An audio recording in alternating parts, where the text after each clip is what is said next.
வழக்கு வந்து இந்த எம்எல்எம் அப்படிங்கிற மல்டி லெவல் மார்க்கெட்டிங் அப்படிங்கிறது ஏற்கனவே ஆர்பிஐயால் தடை செய்யப்பட்ட ஒரு இது பிரமிட் ஸ்கீம்ஸு இது மாதிரிலாம் இது இப்போ அது தொடர்பாக தான் நம்ம இப்போ வழக்கு பதிவு செஞ்சுருக்கிறோம். இப்போ அதில் ஏற்கனவே விசாரணைகள் சாட்சிகள் விசாரணைகள் போயிட்டுருக்குது.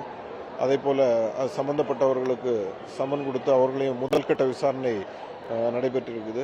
இது தொடர்பான ஆவணங்கள் அதே போல் சாட்சியங்களை விசாரிக்கிறது இதெல்லாம் தொடர்ந்து போயிட்டுருக்குது.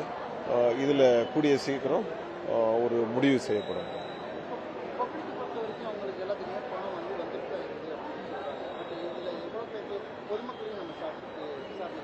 இல்லை, அதுதான் நான் ஏற்கனவே சொன்ன மாதிரி இந்த pyramid scheme multi level marketing இதெல்லாம் வந்து அது எந்த வடிவத்தில் இருந்தாலும் அது வந்து தடை செய்யப்பட்டது. இப்போ பெரும்பாலும் நடக்கக்கூடிய இது மாதிரியான மோசடிகள் ஆரம்ப காலத்தில் எல்லாருக்கும் ஒரு நம்பிக்கை ஏற்படுத்துறதுக்காக பணத்தை கொடுத்து அதுக்கப்புறமா நிறைய பேர் அதில் சப்ஸ்கிரைப் பண்ணதுக்கப்புறமா தான் டெபாசிட் பண்ணதுக்கப்புறமா தான் ஏமாத்துற மாதிரி தான் அந்த மாதிரி தான் மோடஸ் ஆபரண்டி இருந்திருக்குது. அதன் அடிப்படையில் தான் வழக்கு பதிவு பண்ணியிருக்கிறோம். இப்போ அதனுடைய புலன் விசாரணை நடந்துட்டு இருக்குது. அதில் கூடிய சீக்கிரம் முடிவெடுக்கும். பாண்டட் லேபர் அபாலிஷன் டே, கொத்தடிமை தொழிலாளர்கள் ஒழிப்பு தினம் அப்படிங்கிறது நாளைக்கு 9ஆம் தேதி ஒவ்வொரு வருடமும் அனுசரிக்கப்படுகிறது. இந்த கொத்தடிமை எதிர்ப்பு தினம் தன்று கொத்தடிமை பற்றிய விழிப்புணர்வு, அதாவது இந்த நவீன உலக கொத்தடிமைகள் அப்படிங்கிற ஒரு கான்செப்ட் இப்போ இருக்குது.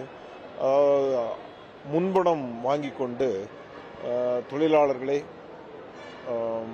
எந்தவித சுதந்திரமும் இல்லாமல் சரியான ஒரு அந்த ஒர்க்கிங் கண்டிஷன்ஸ் ரொம்ப மோசமாக கொடுத்து எக்ஸ்ப்ளாய்டேஷன் அதிகமாக இருக்கக்கூடிய அந்த மாதிரியான கொத்தடிமை தனத்தை அதற்கு எதிராக அரசு பல்வேறு தளங்களில் முயற்சி எடுத்து வருகின்றது. காவல்துறை சார்பாக இது தொடர்பான விழிப்புணர்வை ஏற்படுத்துவதற்கு தன்னார்வ தொண்டு நிறுவனங்களோடும் சேர்ந்து ஆர்பிஎஃப் ரயில்வே ஸ்டேஷன் கோயம்புத்தூர் ஜங்ஷனில் இன்னைக்கு ஒரு விழிப்புணர்வு நிகழ்ச்சி, அதே போல் ஸ்ட்ரீட் பிளே நடக்க இருக்குது. ரேஸ் கோர்ஸில் ஒரு ஆட்டோ ரேலி ஒன்று நடந்தது. இந்த கொத்தடிமை தினத்தில் கொத்தடிமை பற்றிய விழிப்புணர்வை பெறுவதற்காக இந்த நிகழ்ச்சிகள் நடத்தப்படுகின்றன. இதற்கான ஹெல்ப்லைன் நம்பர்லாம் வந்து உள்ளடக்கிய பேம்லெட்ஸ் எல்லா லாங்குவேஜ்லையும் தமிழ், ஹிந்தி, ஆங்கிலம் எல்லா மொழிகள்லையும் கிடைக்கிற மாதிரி இன்னைக்கு டிஸ்ட்ரிபியூட் பண்ணியிருக்கிறோம். அதே போல் இந்த கோவை இந்த ரயில்வே ஜங்ஷனில், அதே போல் கோவை மாநகரத்தில் இருக்கக்கூடிய மற்ற ரயில்வே ஜங்ஷன்லையும் ஏற்கனவே ஹெல்ப் டெஸ்க் ஒன்று போட்டிருக்கிறோம். ஆர்பிஎஃப் அப்புறமா இன்டர்நேஷ்னல் ஜஸ்டிஸ் மிஷனோட சேர்ந்து போட்டிருக்கிறோம்.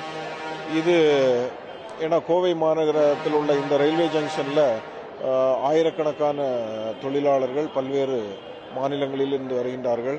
அவர்களுக்கு கொத்தடிமை பற்றிய விழிப்புணர்வை ஏற்படுத்துவதற்கும் அதுபோன்று ஏதேனும் அவர்களுக்கு தெரிந்தவர்களோ யாரேனும் கொத்தடிமைத்தனத்திற்கு உட்படுத்தப்பட்டால் அவர்களை பற்றிய தகவல் கொடுத்தால் அதற்குரிய சட்ட நடவடிக்கைகள் எடுப்பதற்கும் உதவியாக ஹெல்ப் டெஸ்க் பண்ணியிருக்கிறோம்.